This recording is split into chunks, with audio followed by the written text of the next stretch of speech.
So today I've got two pipe wrenches from the Ridgid tool company. One is an E14, the other is a straight 18. Now I'm taking the time to go over these, and you can see these with the camera because they do have a fair bit of rust on them. Different degrees of rust as well. This is the worst one. This is right orange peely surface, I call it.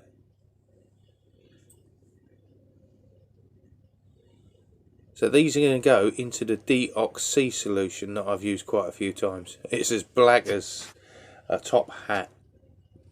It is dark black in there now. It shouldn't work once it's black, but it's going to go in and we're going to see what happens. They come out like this. And they was in for about, I forgot about them, and they were in for about 3 days. So let's get them straight onto the wire wheel and get that mucky circuit, the deoxy leaves, cleaned off. And wow, it's like magic.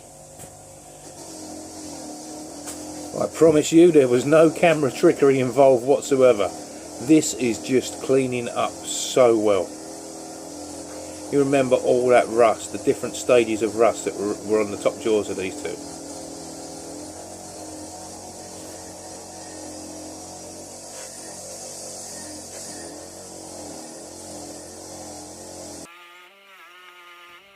Okay, time for a quick mention. Another tool restoration channel, not been going too long. JKL Projects. In the description underneath. Everything you need to know.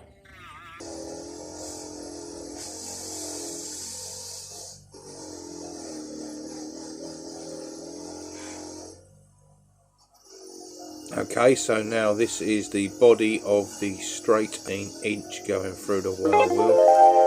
Again, once the wire wheel chucks off the layer that the deoxy left on there, it's just shiny metal underneath.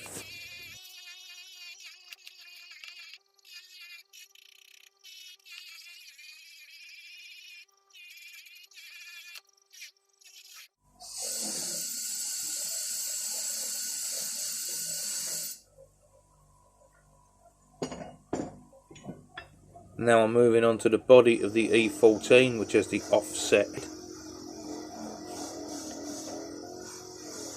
And you can see this all just comes up so shiny straight away.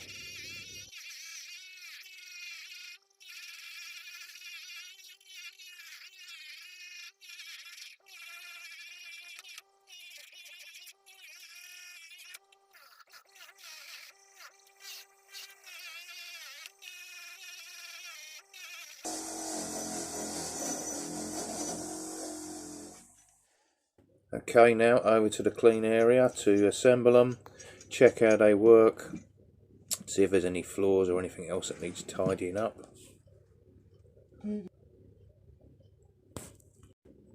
So this is what they look like after the wire wheeling.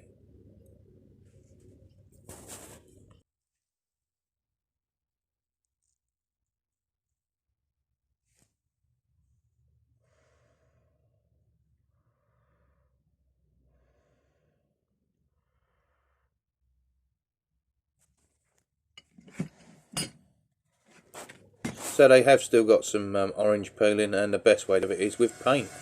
And I've gone for Hard Hat Red by Rust-Oleum, supplied by Sprayster, sponsored by Neva. It's just good paint and it's a good company to buy from.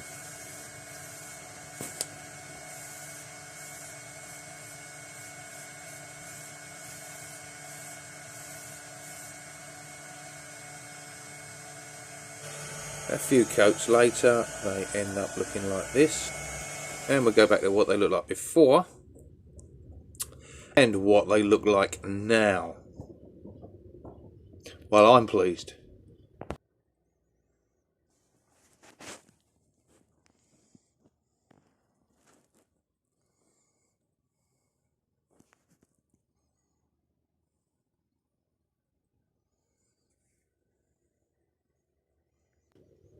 Again, neither have had any lubrication whatsoever so far. And they just wind in and out lovely. This is a true testament to the company that made them. I mean, I would guess these are around about the 60s or 70s. They're 50 years old and they still work absolutely perfectly.